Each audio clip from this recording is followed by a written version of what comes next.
Welcome to The Writing Life, the podcast for anyone who writes. I'm Steph McKenna, Senior Communications and Marketing Manager. And I'm Holly Ainley, Head of Programmes and Creative Engagement. And we're broadcasting to you from the National Centre for Writing at Dragon Hall in Norwich, UNESCO City of Literature. Hello, Holly Ainley.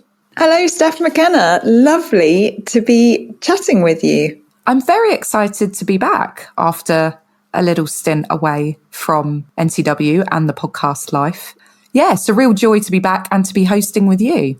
Absolutely. Well, I hope you'll improve of how we've been keeping the writing life home fires burning, but definitely glad to have you back. I think you've been doing a brilliant job. So yes, I'm excited to be back on the podcast, and I'm also excited about our upcoming events that we've got at Dragon Hall, including a weekend of poetry and translation that we're hosting later this month in partnership with the Poetry Translation Centre. Holly, do you want to tell us more about that? I can. Yeah, we are delighted to welcome the PTC, the Poetry Translation Centre, to Dragon Hall.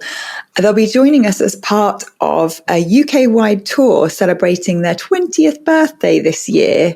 We are first up to host them, and we have a whole weekend of events planned around the theme of exile and arrival. We have a workshop, we have panel discussions, and on the closing night, we have a polylingual open mic night, which is really exciting. This is all happening over the 21st, the 22nd, and the 23rd of March. So we kick off on the Thursday, the 21st, which is World Poetry Day. And as I say, we end with our polylingual open mic night on the 23rd. In between time, though, really exciting, Friday, the 22nd of March, is a fully hybrid event. And the title of the event is Voices in Exile. We're really excited because in Dragon Hall, we'll have two amazing translators, Elam Shakarifa and Maura Dooley. And we'll also have our host, George Surtees. They will be in conversation with one of Iran's leading poets, Azita Garaman, who's going to come to us live from Malmö in Sweden. So whilst we'll have our audience live in Dragon Hall, there's also an opportunity to tune in wherever you are in the world online, because we'll be streaming the whole thing. So really, really excited for that one and to be able to make it as accessible as possible internationally. So if you're based near Norwich and you'd like to join us in person, you can pick up your tickets now for all of the events and the workshop from our website, nationalcentreforwriting.org.uk. And if you'd like to join us from elsewhere in the world for our live streamed event, you can book a space for free online via the website, and we will email you a streaming link. And Holly, on the topic of translation, we were lucky to host some writers and translators from Singapore for a virtual residency between June and December last year, thanks to the generous support of the National Arts Council of Singapore. We were indeed. They were the writers Nur-El-Hudaa Jaffar, Wai-chew and Guang. And the three of them join us on this week's podcast, where they're in conversation with Daniel Hahn. Nur-El-Hudaa Jaffar has translated children's picture books, fiction and poetry since 2017 and is the author of 8 children's picture books. Wai-chew's English translation of Singapore writer Ju Ming Chia's Sinophone novel, Exile or Pursuit, was published in 2019. And Guang is the author of 2 books, The International Left-Hand Calligraphy Association, great title, and Deeds of Light, the latter of which was shortlisted for the 2016 Singapore Literature Prize. So together, our writers and translators discuss the quirks of being on a virtual residency, the individual projects that they were working on during those residencies, and the broader challenges and opportunities of life as a translator. Listeners can read the commissions that were produced from these virtual residencies by clicking on the link in the episode show notes. It really is a fascinating conversation, and I hope everyone enjoys it as much as we did. So now we will hand over to Daniel Hahn in conversation with Nur-El-Hudaa Jaffar, Wai-chew and Guang. My name's Daniel Hahn, and I'm delighted to be on the Writing Life podcast today, joined by 3 translators and writers from Singapore who've just completed their National Centre for Writing virtual residency in June to December of last year, 2023. We're going to be talking about that experience, about what a virtual residency is, because it sounds like a slightly odd contradiction in terms. We're going to be talking about some of the work they did during that time and about the translating lives they have in Singapore. I'm also going to ask each of them, I think, to read a little bit from the work they did in the residency, because it'll be lovely to hear a bit from the work itself.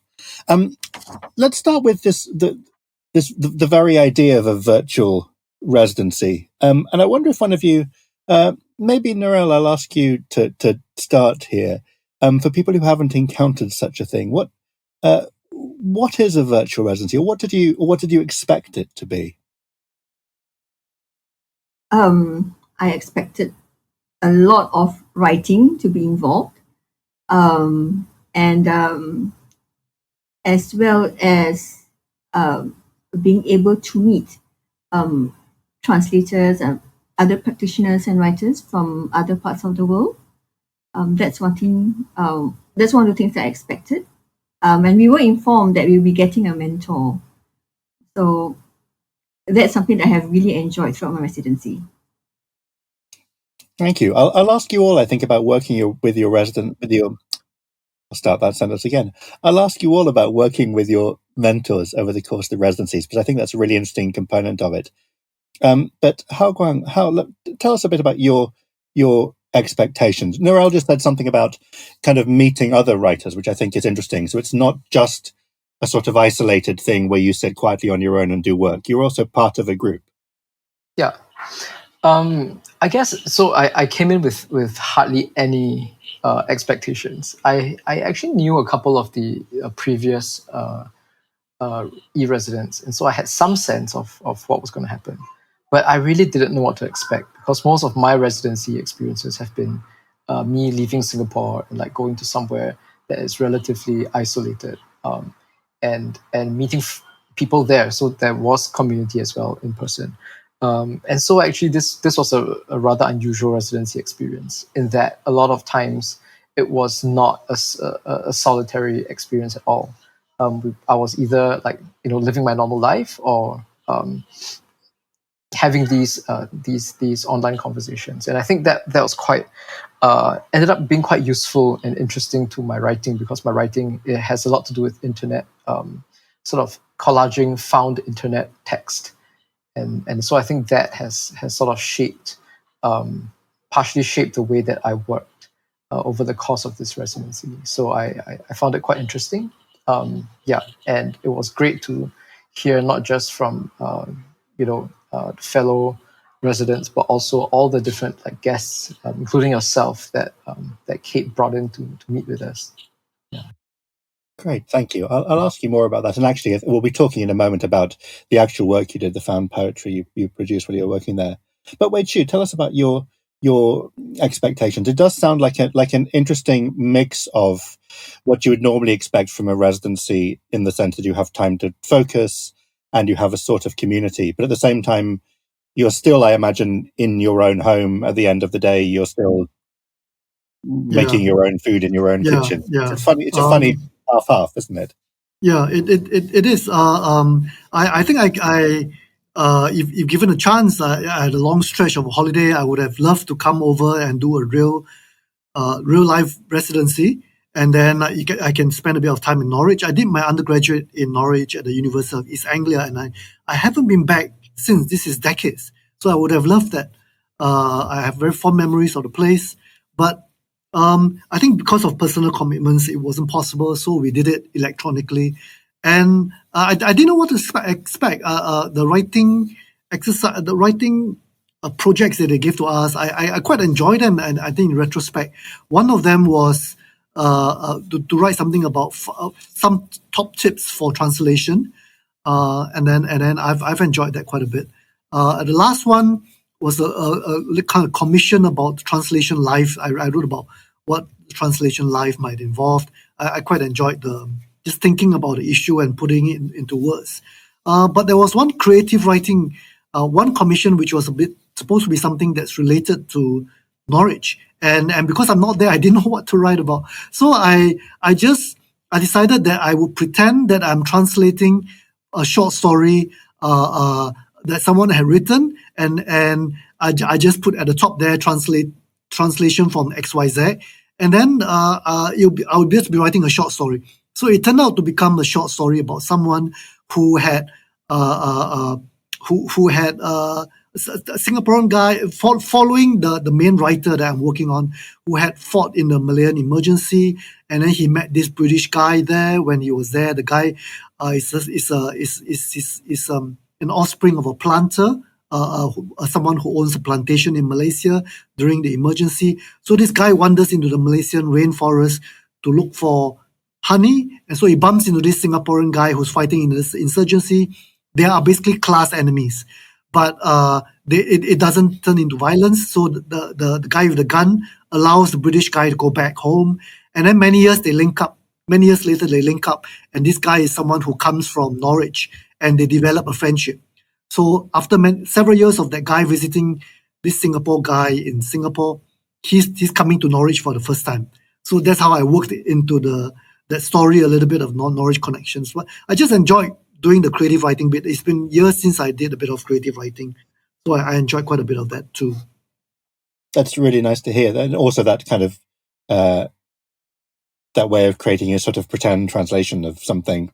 Well, I hope we will get you back to three-dimensional Norwich before too long. But in the meantime, it's interesting to hear about these experiences you've had. I'm glad also, Wai-chew, that you mentioned the top tips for translation that you did, that you all, I think, wrote for NCW, which are available online. And there was some really interesting stuff there that I hope we might get to chat about a little bit as well. Let's talk a little bit about the particular projects that you were working on as part of your residency. Nur-El, you were translating poetry. You were translating poetry. Tell us a little bit about the work that you were translating while you were there. I'm translating Gandura, which is a collection of poems by a woman poet by the name of Hatina Ahmad. She was born in the 1950s, and Gandura won the Singapore Literature Prize. And it has collection. It has a few poems that she wrote when she was traveling around the world, and I chose this particular anthology of this particular writer to translate because in Singapore, I think what I've seen is that there are more male writers, Malay writers, whose works have been translated compared to women writers. So my priority then was I must select a woman writer, and she gave different perspectives towards themes that have been highlighted by male writers, giving and showing them from a different lens. So there's a kind of there's a difference in her approach, and I decided that I like to give it a try, and especially since I've not been translating poetry as much as I've been translating other genres, especially children's books. Tell us a bit about the particular challenges of this poetry, though. I think when we talked before, you were talking about there being sometimes more than one voice, sometimes more than one form. What are the things that make it a challenge to translate? Oh, okay. There's one poem in particular. It's about, I think the title is Nenek dan Kelip di Pasir Panjang, which translates to Grandmother and the Fireflies at Pasir Panjang. Pasir Panjang is, I think it's on the western coastline of Singapore, and it went through quite a bit of development for quite some time. So it is a lamentation of this grandmother about how the coast has changed, and she could no longer see the fireflies. The mangrove swamps were no longer there, right? And how she reminisced about how she met her husband, who was a master fisherman, and how they had satay by the beach in the afternoon. So within that poem, I have two voices, the grandmother, and I assume it will be the granddaughter. I take the female narrator as default for all her poem, unless she specified that it is the man. And so it starts with the granddaughter, and then when it came to the grandmother, reminiscing about Pasir Panjang, it's actually prose poem. It's a paragraph of run-on lines, and then after that, the grandmother sang a song, but it's just the title was given, and then the grandmother recited a pantun, which is the highly regulated poetry in Malay, and then the granddaughter follows suit, and then the granddaughter first came up with, her voice was like very confident, pro development, don't talk about the past, and then after that something happened, and the granddaughter's voice changed to one of remorse. So that's one. I have to translate 3 different forms, and then I have to make sure that the different voices come through. So that's one. All the challenges encapsulated within one poem, and then there's another poem where she talks about loss, but this one about loss of culture. How the younger generation are not may not be fully supportive of the traditional arts, right?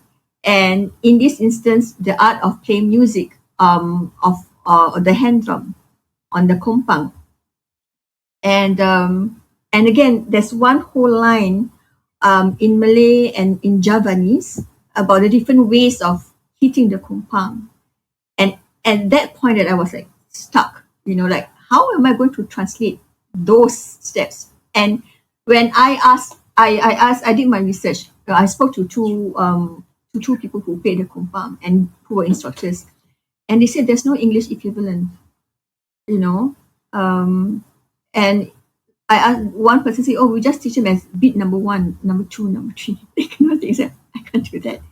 So, yeah, it's something that I'll be discussing with my mentor. Thank you. The thing you said at the beginning, Nur-El, about the poem between the grandmother and the granddaughter, and that the kind of the assumption you made, the default for you is going to be that the narrator is going to be a granddaughter, and that presumably that means that this is partly to do with the language itself. That Malay presumably does not reveal. In the language does not reveal the gender of the narrator. So you have the option essentially of choosing whether this is going to be a granddaughter or a grandson when you're making your choice about how to translate it. Yes, yeah. But I'm not sure whether if I were to take the narrator as a grandson, I'm not sure whether that would have changed the way I translate. Whether I would have chosen different, but I don't think that will make much of a difference. But I just chose to have the default narrator, to be a woman. Thank you. It's really interesting. I ask partly because I translate from Romance languages which are very gendered in ways that it's almost impossible not to specify in the things that I'm translating, and so I often there's quite a lot of kind of rigidity to the text I'm dealing with. I don't have the possibility of reading in more than one way. That's really interesting. Guang, tell us about that. You were not translating, or at least not exactly translating. I think we should come to the relationship between what you're doing and translation a little later. But tell us about this. You mentioned when we started talking a few minutes ago that this is sort of found poetry. Tell us what you were working on. Yeah, so this is a project that started before the residency, but it has sort of like accumulated many more poems since. And what I do is I have been very interested in the language that is that continues to be used, and has been used for at least perhaps 2 decades by now, in Singapore and Malaysian internet forums, particularly those that are sort of tech-based, that started out life as a way for people to find out which is the best mobile phone to buy, or like which laptops are the fastest for gaming. And they've developed their own sort of like idiolect.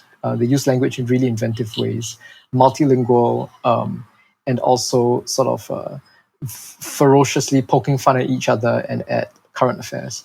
And I've been collaging found text from these forums and writing poems out of that. And I think, I guess what I would say is that I found it quite interesting that because there are two main forums I'm looking at, one Malaysian and one Singaporean, and besides the language, the sort of mechanics of the forums also sort of shape the way that I write.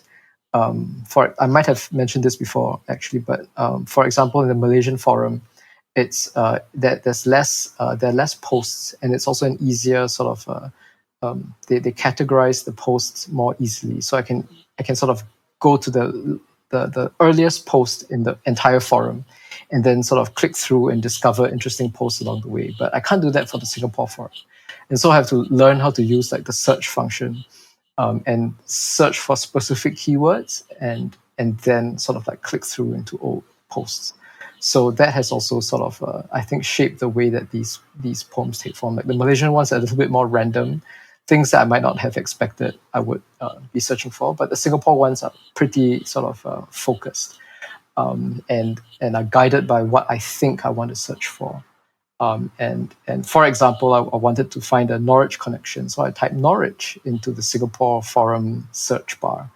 I wondered what would come out. And of course, it was football. So all these threads about like Norwich City and and whether Manchester United is good enough to beat Norwich City because it's so shit now or whatever, that sort of thing. So that was what I found. I found it really interesting. Yeah. When you started saying that, I was wondering if you'd be the first person who'd ever searched for Norwich on one of those forums, but apparently not. Apparently, Norwich City has a significant role to play. When you said how the language that you're dealing with, the language that's being used on these fora is, you used, I think, the word multilingual. We're not just talking about, as it were, Singlish. It's something that has a number of different languages built into it.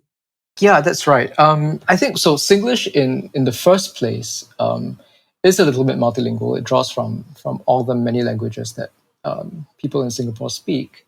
But it also includes a fair number of Southeast Asian influences. So there's a significant Filipino presence in these forums as well. And that has led to some sort of ugly racial incidents where people are accusing the moderators of being like too friendly to the Filipinos and saying, "Are you actually Filipino? Like we don't want you here. Like, can you form your own forum?" That sort of thing. And also there's a thread that is all about Thai discos. And so there are a bunch of Singaporean men who frequent these discos and have picked up Thai in order to communicate with the girls there. And so they start speaking this sort of like broken Thai to each other on the forums. So there's a very interesting sort of linguistic diversity that I feel exceeds even that of like typical spoken Singlish that you might hear like in the street. And they invent their own sort of like their own terms, their own short forms, their own acronyms. And so it's all this like this whole mix of things, which I think even an ordinary Singaporean might sometimes find sort of alienating. And to me, that is sort of fascinating as well. I wonder, Wai-chew, thinking about Singapore, not just these forums, but Singapore also more broadly as this multilingual society and a place where people have relationships with more than one language, but also the sort of blurring of these languages into each other, because English is not the same depending on what it's coexisting with, right? So we mentioned Singlish, but also English varies wherever you are. And I wonder then, Wai-chew, what the implications are for a translator of this, of working in a sort of cross-pollinating multilingual society. I mean, historically, Europe, there's been a lot of this in Europe as well, historically. But I wonder, as a translator, what the implications are of working in a society where that is, where the English that you're translating into is coexisting in this very particular way with these other languages. I think it's tough because English is already localized in Singapore. So in Singapore, we call it Singlish. We might have lots of Indian words in it, Malay words in it, and then the sentence structure might follow the vernacular rather than English. And then in Malaysia they call it Manglish. So we already have that, but that dichotomy and difference is already built into it. So I think like if for people who use Singlish or from a Chinese background, my understanding is that would be different from people who use Singlish from a Malay background. Already they have their own subset of that localized language.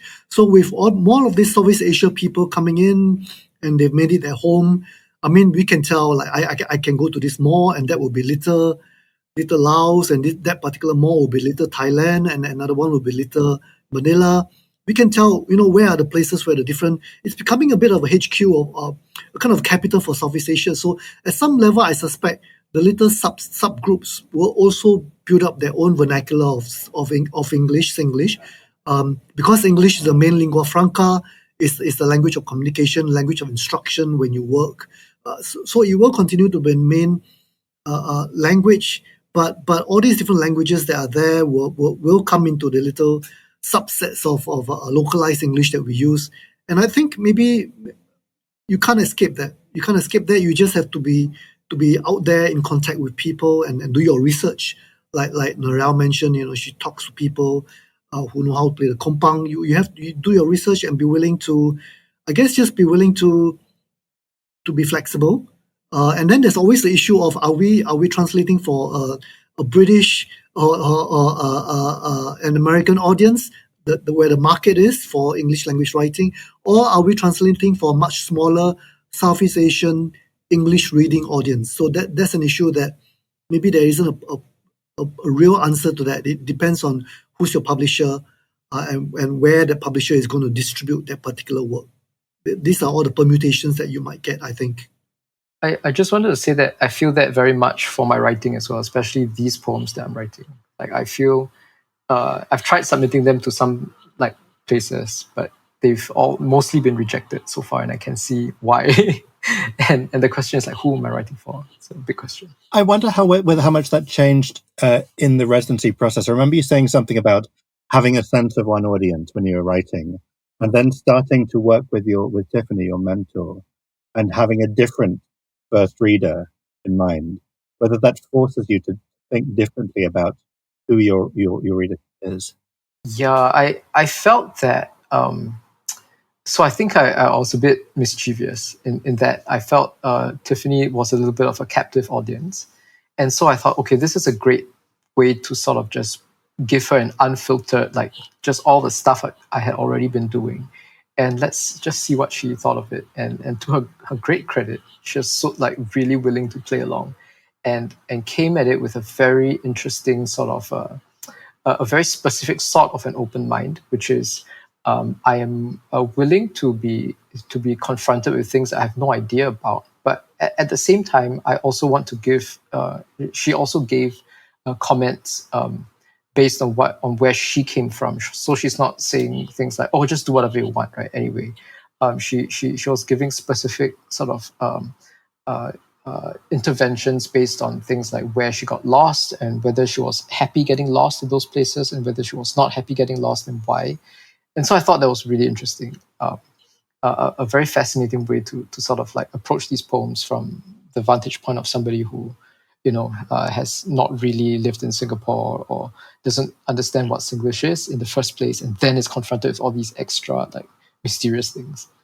But I feel like she got it, and that gave me some confidence then to start submitting these things to journals. But it seems like so far she's the only one who gets it.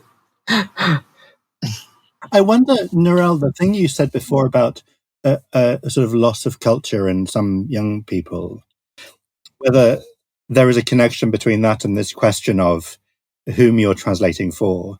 And on the one hand, there's the possibility of thinking about, young Malays in Singapore who might read something in English that might connect them to their culture.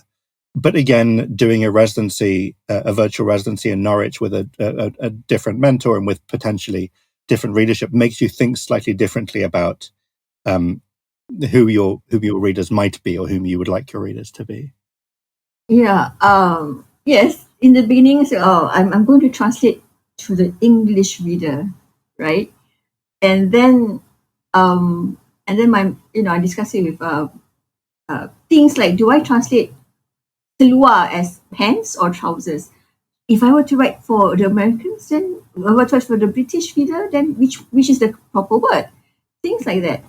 But then and Shash really helped me a lot with refining my translation about how people who read English poetry, the way English poems are written, I guess, but it's not a rigid thing. But she gave me the things that she shared with me remind me to read more.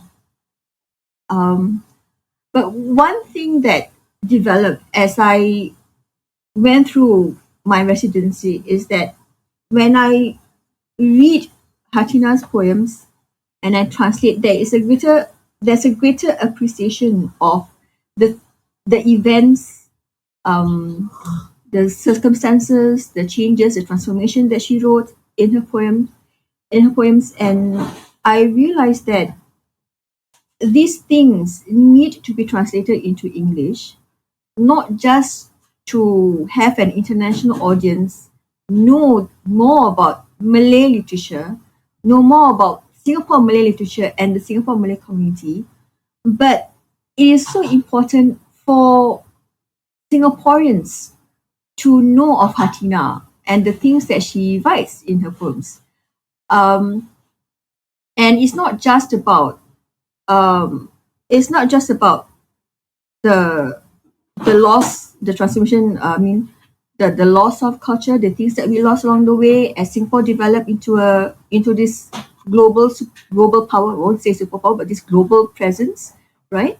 But it's also, she has poems about independence, the nation as an independent country, but also about there are a few poems talk about a woman claiming her independence, claiming her place in the world.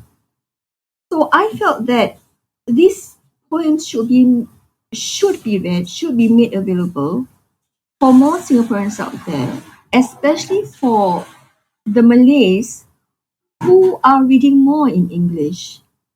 And especially the concern is that more Malays are speaking in English, they're reading less in Malay, and the transfer of cultural wisdom, the transfer of heritage, knowledge of heritage, I think it is much better done within the Malay language itself, right? There's one example. It's not connected to language. It's about how developments we can make people lose something within the cultural practices. For the Malay community, with Malay gatherings, right, we would tend to roll out the long mats and sit down and have a communal feast within families. But because Singapore's flats are getting smaller and smaller, there is less opportunity for that to happen, for big gatherings within family to come over and then spread the mat and everybody eats together. And even wedding feasts are now buffets compared to previously we serve in trays and you eat 4 people by 4 people, right? So the words that are connected to those kind of practices are now less spoken. And then you have the loss of the loss of words being used within the community then. So if I can translate things like that as Hatina had written them, included them in her poem, somebody reads them in English, they may be interested to know more about it, and especially a Malay person, we're more interested and find out more about the other aspects connected to their culture in Malay. The things that are revealed by which bits of language or which bits of vocabulary are used less and less is fascinating. I think it's something which we've seen in English here in the UK, that there's a kind of generational shift in which words young people know to do with the natural world, particularly compared to a couple of generations ago. It's words for plants and trees and things that are out in the natural world that are sort of disappearing generationally, and what that sort of tells us. Wai-chew, would you tell us briefly what it was you're working on in the residency, but also read us a little bit from it? I'd like to hear some of that work. So are you asking to read from the original or from the translated bit? I'd like to hear your translation, if we can, please. But tell us a bit what it is. I mean, it's a collection of short stories by a guy called Hai Fan. It was published a couple of years back, and he spent 13 years as a participant in the second Malayan emergency. He was an insurgent. So basically, they lost, and after the 1989 Hat Yai peace agreement, there was an agreement signed between Thailand, Malaysia, and the Malayan Communist Party. This was the party that had launched the insurgent. They laid down arms and they came back. Some of them stayed on in the peace villages that were built. Then two peace villages, I think, built in Thailand, and then the others went back to their countries, etc. So he was one of those after 13 years who laid down arms, and he's just writing about the experience. I think the good thing about it is that there's no attempt to just like spend all this time trying to justify socialism against all comers, for instance, right? He's just trying to write about the ecological experience of being, for modern people, of spending so much time in the rainforest and how beautiful it is. He's trying to re-aestheticize the rainforest. In some sense, we have lost contact with nature, and I think the wonderful experience that he's trying to put together is the contact that they have.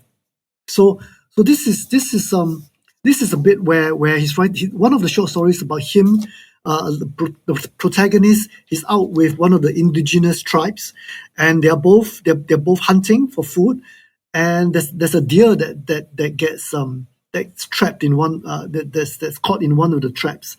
It's a barking deer. It's called, these are muntjacs, which are barking deers. They're also called rib-faced deers. They are native to Southeast Asia.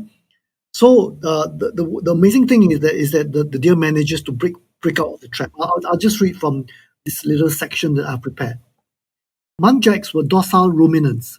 They were herbivores. Kerting knew that catching this one alive shouldn't be a problem. In all likelihood, they would have venison fried with wild ginger when they returned to camp that evening, together with a cauldron full of nutrient-rich deer blood soup. And what was more, the muntjac was in the prime of life. Its pelt was bright brown-yellow with a glossy patina. New antler buds were forming at the top of his head. Filled with excitement, Kerting unshouldered his rucksack and opened it. From inside, he pulled out a coil of rope that he had prepared earlier. Suddenly, they heard a loud popping sound. In an instant, the muntjac broke free. The sapling that provided the anchor point now pointed skywards and was no longer caught in an arc. It vibrated slightly in the air. A 10-meter stretch of the undergrowth went fala-fala as the animal dashed away. Then everything returned to its customary stillness. The gentle forest breeze, what they just witnessed, everything felt unreal and dreamlike. They checked the trap. The steel noose was still intact.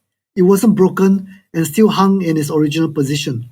Held tightly in its grip, however, was a 10-inch section of foreleg and deer hoof. Kerting had heard before that in extremis, certain creatures could break their legs and make good an escape. He didn't expect to witness it himself. He didn't expect that an animal as docile as the muntjac could pull off such a trick. That's the extract. Thank you very much, Wai-chew, for that. I wonder, when you were talking about the setting of these stories and the way they're about kind of the valuing the aesthetic of the rainforest and so forth, whether you feel they're also potentially part of the conversation that we're all having now, the sort of ecological conversation we're having. Yes, I think definitely. I think it puts local writing right at the forefront of the ecological crisis. To the extent that we are living, I think there's no denial, we are living in an era of a global ecological overshoot. We're using too much of the resources, and the ability of the ecosystem to regenerate is not enough to keep up with that ecological overshoot. So this little short story, for instance, this guy who's amazed that this animal can escape from a trap. Later on, he wants to run after it and catch it, but the indigenous indigenous hunter who's with him says, "No, we shouldn't." Right? That animals have an ability to fight back beyond a certain level, and to us it sounds like just mythology, but he's actually taking the time and making the effort to share with us to what extent some of these myths and stories that we have from some of these indigenous people, these are actually a way to keep the forest sustainable. Right? To what extent these stories help us to keep forests sustainable, and they've been doing it for thousands of years. So when indigenous people tell modern people, they tell us that our past is your future. That at some level you have to learn how to live within the confines without moving into ecological overshoot. So all this is very relevant. We hear stories about bushfire in Australia, or floods all over the place in Southeast Asia. I think we are living in an era now, and it's all got to do with also the way in which modernity turns us into consumers. And Nur-El was talking about the loss of culture. So modern culture turns us into consumers, and we don't have a way to reduce, to keep our desires in check, I suppose, so that we can avoid ecological overshoot. So I think all this literature is useful. I'm just very happy that I get a chance to share it and hopefully bring it out to a wider audience. Well, talking about modern culture turning us into consumers, we're going to talk about online tech forums now.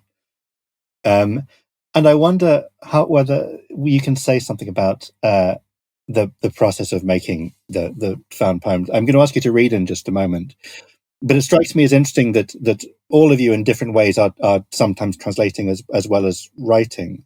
And it strikes me how that there are ways in which kind of collaging a poem with found material has something of the translation about it. It's not only, you're not, as it were, writing just on a blank page. So can you say something about that process of making this thing that is yours, but is also starting with the words of other people?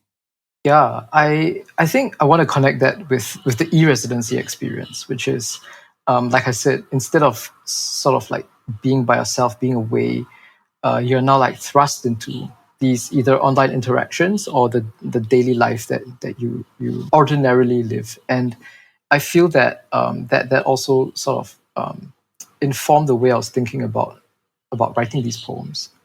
Typically, if I were writing just sort of like non-collage poems, right, I would prefer to be disconnected from the internet if I were writing on a laptop, or at the most sort of like writing on pen and paper, right? But these poems force me to be hyper-connected, sort of doom scrolling sometimes, like constantly clicking, like forums have like page 1 to 10 and you just have to keep clicking to the next page to find more comments.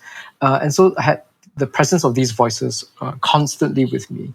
And it sort of weirdly reminded me of moments where I had done some translating of my own, and paying such close attention to the words of other people.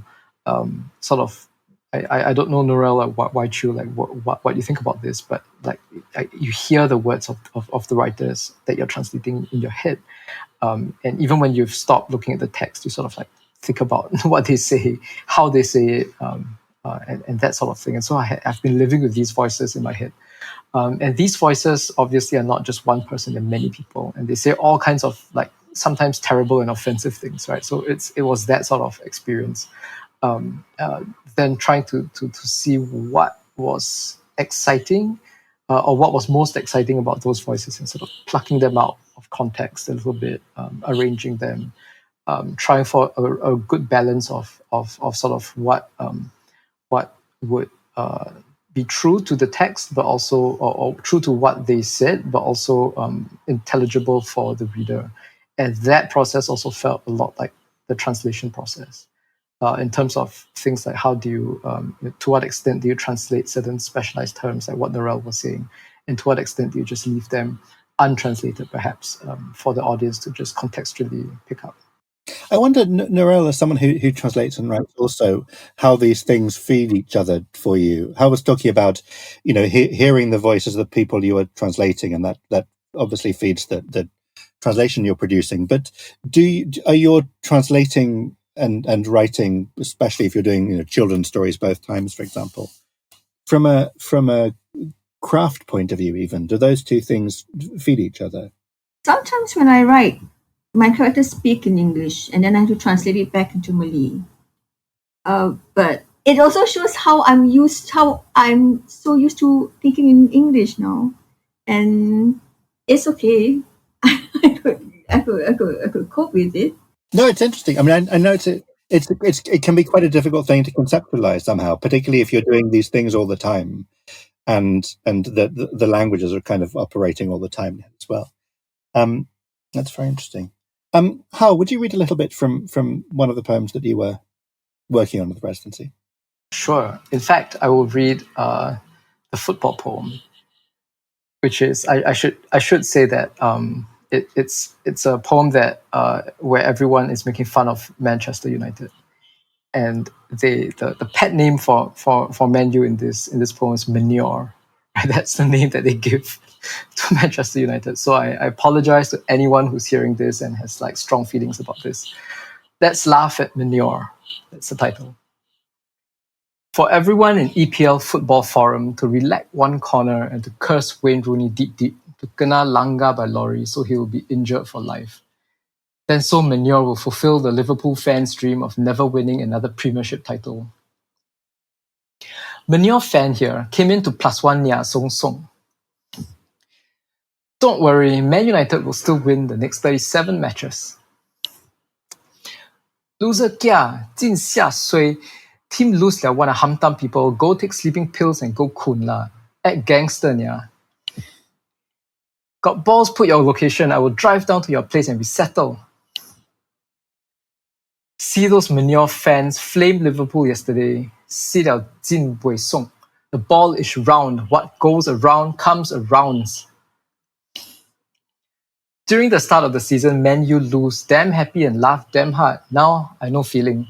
Perhaps look down at the table, can't see them? Can Moist give Norwich 3 points so they can survive? I laugh at the claim of winning treble. Ha ha ha ha, gonna win treble. I laugh at the claim to getting in top 4. Ha ha ha ha, gonna get in top 4. Don't fret, Manure is still ahead of Liverpool on goal difference. Their pep talk before match and halftime is, guys, you all only got 2 options. A, you screwed the opposition. B, I screwed your wife. Choose one. David Moyes set to be sacked by Manchester United. No, please give him more time. Please, please, please, tolong. While Liu Jin said, hope they appoint another cock-up to make us happy. Don't worry, can still laugh at Ryan Giggs. This thread shall live on. Song Bo Manure. Norwich also can't win. Well, if it's not because of the controversies from the refs, from this and that, I think football is boring. Totally. You've got nothing to talk about every week in, week out. Oh, Liverpool won. Oh, Chelsea lost again. That's all we're going to be reacting. If it wasn't for all these wrong decisions, we can't debate, we can't argue, we can't spectaculate. Whatever. For now, glory, glory, Norwich City. Amazing. Thank you so much. Wai-chew, I was thinking when I was reading about the things you were saying about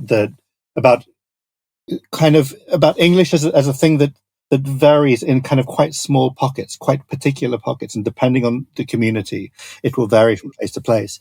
And thinking about how a poem like the one we've just heard might or might not be translated into any other language, because so much of what creates the effect is not just the multiplicity of voices, but also the way in which those things are textured by what you might consider different languages. In fact, they blur into this thing.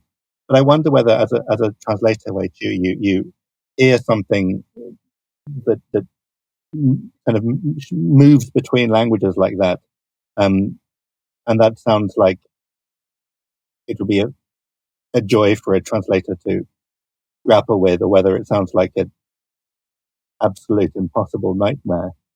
I think it's very hard. If you have two languages in a text, let's say A and B, does that mean that when you translate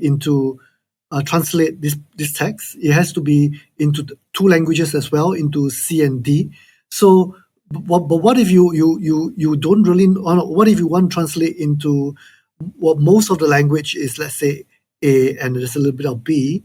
Let's say a Chinese dialect or Chinese Mandarin that's in this English focused text, and you try and translate it into Mandarin. Then what do you do with the Mandarin bits? So do you need to translate in two languages or one language? There are all kinds of tactical and strategic decisions to be made.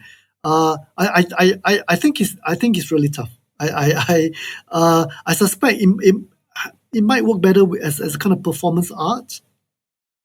Does that make sense? I mean, what do people think? I mean, does it when you translate, let's say, an English text that has a bit of the vernacular in it, it can be vernacular Chinese or Malay, and then when you translate it, let's say, into the minority language in that text, are there issues in terms of what strategy to use? I wonder what you think about this. I deliberately did not ask you this question first, but I wonder how you feel about the things that you're writing as the potential source for other things, as things that might be translated or might change their center of gravity somehow, moving from language to language. I would hate to translate this, I think. But I think part of so when Wai-chew was talking, I think there's also there's clearly a class aspect to this thing, right? This is the language of what people would say is a lower class, right? It's a lower class pitch, and whether it's something that's put on. So some people feel that these foreign people are actually pretending to speak this way, whether it's put on or whether it's genuine. There's a class aspect to it, and I think that could be translatable in any language that has different sort of like registers or different class sort of class markers, right? And so like a mix of, for example, French and Creole, I think that's one like possibility. Or different kinds of Englishes, like quote unquote standard US English, and maybe like African American vernacular, like something like that. I think that could be a way to do it, but it would be really challenging, I think. And then the question is, what value is gained by translating these things? And I feel that it's something that needs a lot of thought. Can't just dive in and do it without thinking, and expect to get something useful out of it. Yeah. I'm going to end by asking Nur-El to read a little something to us. Nur-El, in the top tips for translators that you wrote for the NCW website, you talked about reading aloud. I think when you were writing about translating picture books, you talked about reading aloud as a way of kind of testing whether a translation is working. So I'm going to ask you to read a bit from one of the poems that you worked on. But maybe before that, can you just tell us something about the title of this poem? Because I think it relates a little bit to some of the conversations we were having earlier. Yes. Okay, let me look for somewhere. I lost the page. Yes. The title of this poem is just Karung Guni. Literally it means gunny sack, and it's the term used in Singapore to refer to the rag and bone man, people who go on collecting discarded items or unused items in the house, and then you pay a certain amount to the previous owner, right? I'm not sure how it is over there in England, but I remember when we used to subscribe to newspapers like this high stack, and then they'd be going around saying Karung Guni, on the ground floor. And then from the 10th floor, you can just shout, Karangguni! And then he just call back and say, Mau apa, mau jual apa, what are you selling, you know? And then we just shout like, newspaper, surat kepada kamu. Right? That was like, but that was like my childhood. But nowadays, you go down to the Karangguni, they ask you, say like, do you accept handphones? Yeah, they accept handphones. And then they ask you, what model? What model number? I said, do you accept MacBook? Do you accept Mac? What model? And that kind of thing. So it has evolved, but you see less and less of them now. Yeah, it's a very different market that they're operating, Ragged Bone Men now. Yeah, and I used to like the horn, the thunder, when we would rush out for that. But nowadays, I don't hear that much. You can just call them and say, come and collect my stuff. Yeah. Would you read a little for us, Nur-El? I'd love to hear it. Okay, so anyway, I'd just like to add that I was wondering, how do I translate Karangguni? I can't use the word Ganisek, right? And I thought, should I just change it to, do I translate to the Vegan Moon Man? And I spoke with my mentor, and then we decided, let's slip in the original, the original term somewhere inside the poem, and find another way to indicate what is the story in this poem all about. So instead of Karangguni, I changed it to something else and not Rag and Bone Man. So here goes. I'm just going to read some excerpts of it. All newspapers. The call echoes on Sunday morning from the lowest floor, loud and clear, disturbing the residents' slumber. All newspapers. The Karangguni man hawks his voice in a country of number ones, whose citizens easily tire of people and things. Furniture, televisions, computers, books, clothes, blankets, newspapers. He will pick up anything, everything, before they get thrown away everywhere. $1,000 fine awaits. All newspapers. His voice cascades down the building, rousing residents from their sleep on that bright Sunday morning. The Karangguni man goes up and down to provide for his wife and child. A day will come when his voice will not be heard again. Well, it's been such a pleasure talking to you all. I'm afraid we are. That went faster than I expected. We are already a little bit over time. But thank you for sharing your experiences at the residency. Thank you for sharing, for talking about your work and for reading a little to us. It's been great hearing from you. And thank you to anyone who's listening. Thanks very much. Thank you, Daniel. Thank you. A big thank you to Nur-El-Hudaa Jaffar, Sim Wai-chew, and Sehao Guang. And of course to our host, Daniel Hahn. And thank you to you for listening. Don't forget, you can read all the commissions by our Singaporean writers and translators via the link we've put in the show notes.